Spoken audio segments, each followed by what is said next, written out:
معزز حاضرین، السلام علیکم ورحمۃ اللہ تعالی وبرکاتہ۔ وعلیکم السلام ورحمۃ اللہ تعالی وبرکاتہ۔ اللہ جل جلالہ کا کتنا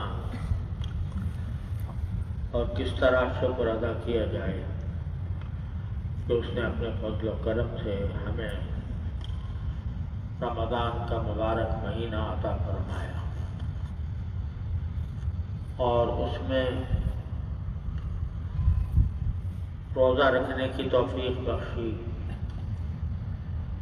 اور تراویح کی توفیق بخشی اور تراویح میں الحمدللہ قرآن کریم کی تلاوت آج مکمل ہوئی۔ اللہ تبارک و تعالیٰ اس کو ہم سب کے لیے مبارک فرمائے کہ قرآن کریم تراویح کے اندر پڑھا گیا اور الحمدللہ جب رمضان کا آخری عشرہ خاص طور پر آتا ہے تو جگہ جگہ مسجد تراویح کی تکمیل اور قرآن کریم کے ختم ہوتے ہیں اور ان میں اجتماعات بھی ہوتے ہیں، دعائیں بھی ہوتی ہیں، بیانات بھی ہوتے ہیں۔ اللہ تبارک و تعالی نے ہمارے دارالعلوم کو بھی یہ سعادت عطا فرمائی کہ اس کی جامع مسجد میں قرآن کریم تراویح میں پڑھا گیا۔ شروع میں ایک ہمارے ہونہار طالب علم نے تراویح پڑھائی اور اس کے بعد پھر باقی تراویح مولانا حسان صاحب نے پوری کی۔ اللہ تعالیٰ دونوں کو جزائے خیر عطا فرمائے اور قرآن کریم کے انوار و برکات سے نوازے۔ اس موقع پر کوئی لمبی چوڑی تقریر کرنا مقصود نہیں ہے، لیکن ایک بات یاد دلانی ہے۔ معلوم تو وہ سب کو ہے لیکن یاد نہیں رہتی، اور یاد نہ رہنے کی وجہ سے بڑا نقصان ہوتا ہے۔ بات یہ ہے کہ اس کائنات میں اللہ جل جلالہ کا سب سے بڑا انعام جو انسانیت پر ہوا وہ حضور نبی کریم صلی اللہ علیہ وسلم کی تشریف آوری اور آپ پر قرآن کریم کا نزول ہے۔ اس سے بڑی نعمت اس کائنات میں کوئی اور نہیں۔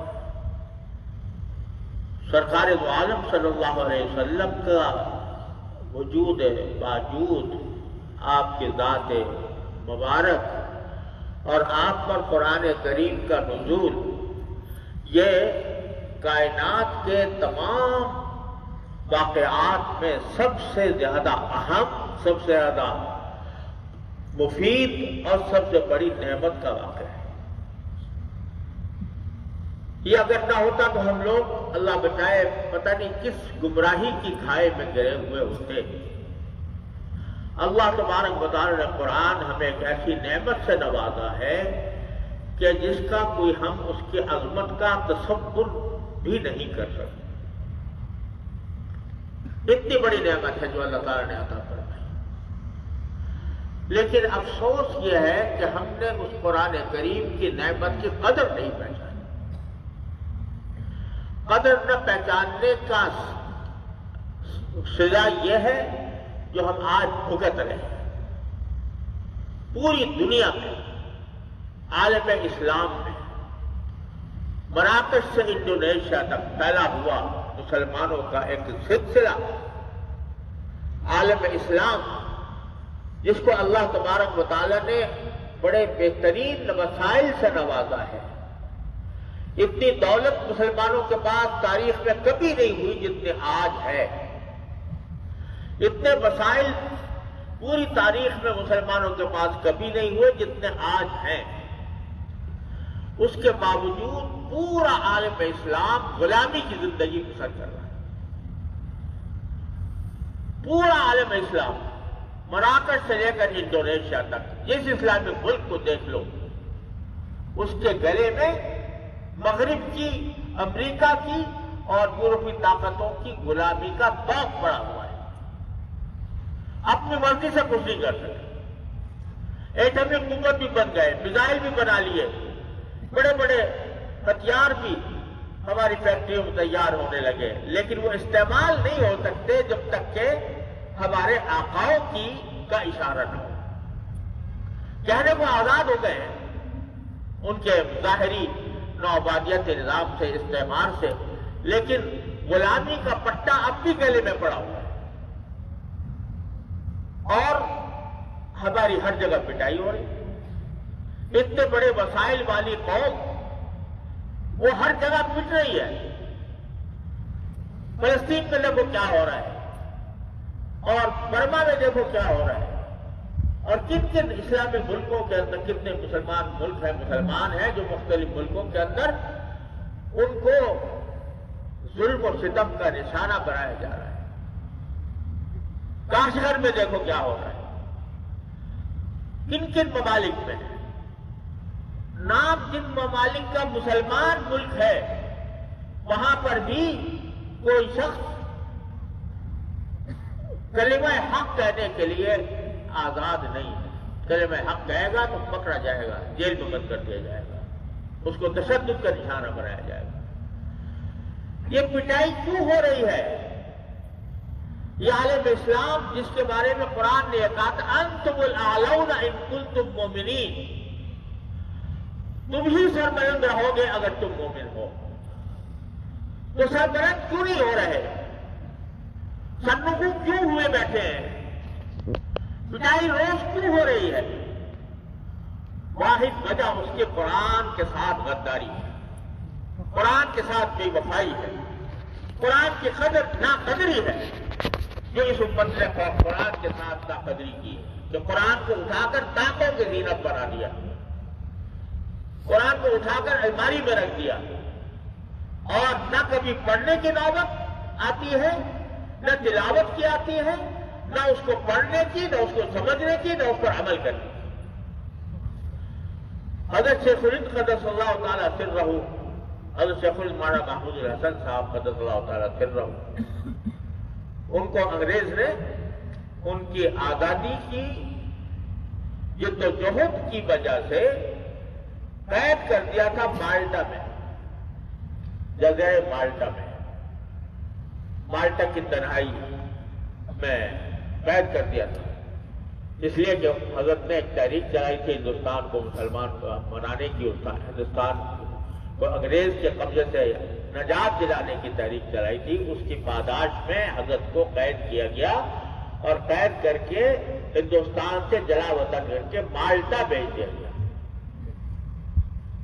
مالٹا میں حضرت نے 2 سال گزارے قید میں. وہ جگہ میں نے دیکھی ہے مالٹا میں، جس تنہائی کے جزیرے میں حضرت کو قید کیا گیا. جب وہاں سے واپس تشریف لائے تو میرے والد ماجد قدس اللہ تعالیٰ سرہ، بانی دارالعلوم حضرت مولانا مفتی محمد شفیع صاحب قدس اللہ تعالیٰ سرہ، وہ فرماتے ہیں کہ حضرت ایک دن دارالعلوم دیوبند کے ہاں کے احاطے میں ایک باغ تھا، ایک درخت تھا، مولسری کا درخت تھا، اس کو احاطہ مولسری کہا جاتا ہے اب بھی. وہاں حضرت مولسری کے درخت کے نیچے بیٹھا کرتے تھے عصر کے بعد روزانہ.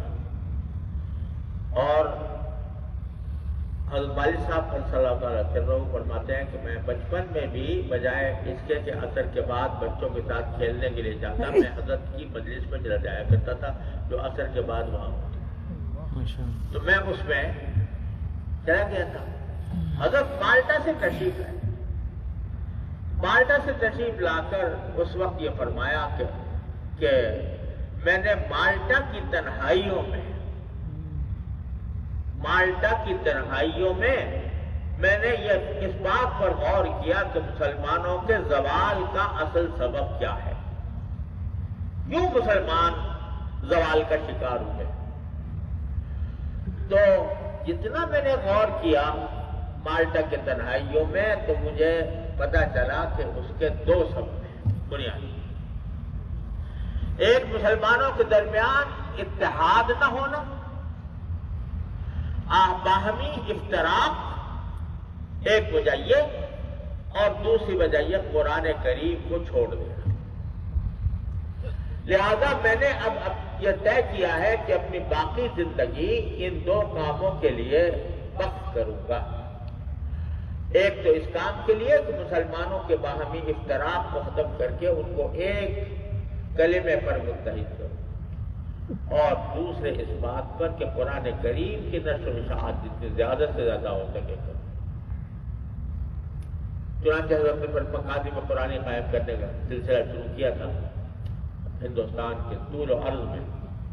بہرحال تو حضرت وہ شخص جو 80 سال جس نے حدیث پڑھائی، 80 سال جس نے اللہ تعالیٰ کی اطاعت میں گزارے، علم کا پہاڑ، عمل کا پہاڑ، وہ کہہ رہا ہے کہ مجھے مسلمانوں کی زوال اور اطاعت کا سبب یہ معلوم ہوتا ہے کہ قرآن کو چھوڑ۔ تو میرے بھائیوں، بہت ہی درد سے کہنا پڑتا ہے کہ قرآن کو چھوڑنے کی وجہ سے ہم آج اس بستی میں گرفتار ہیں جس میں آج ہیں، اور افسوس ہے کہ ابھی تک اس کی طرف دل متوجہ نہیں ہو پا رہے۔ کچھ رسمی کارروائیاں بے شک ہو جاتی ہیں، ختم ہو رہا ہے جگہ جگہ مسجدوں میں، الحمدللہ بڑی اچھی بات ہے، پورا قرآن کریم پڑھا جا رہا ہے، اللہ تعالیٰ کا کرم ہے، یہ بھی اللہ کی نعمت ہے۔ بہت سی جگہ وہ ہے جہاں پر اس کا بھی فقدان ہے، لیکن ایک رسم ہو کر رمضان میں قرآن کی طرف کچھ ہو جاتا ہے دیا، کبھی پڑھ لیا، کبھی کچھ زیادہ پڑھ لیا، تراویح میں کھڑے ہو گئے، تراویح میں تلاوت ہو گئی، سن لی، پھر سارے 12 مہینے قرآن سے کوئی تعلق نہیں، وہ الماری میں رکھا ہوا ہے،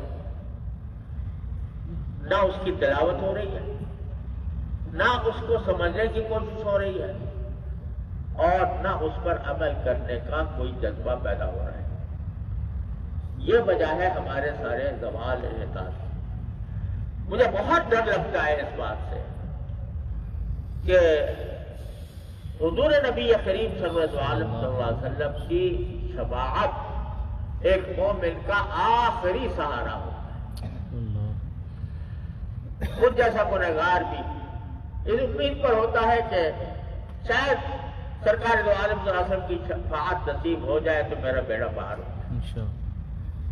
لیکن قرآن کریم یہ کہتا ہے کہ ایک وقت ایسا آئے گا جس میں نبی کریم سرورت عالم صلی اللہ علیہ وسلم اپنی قوم کی شفاعت کے بجائے شکایت کریں گے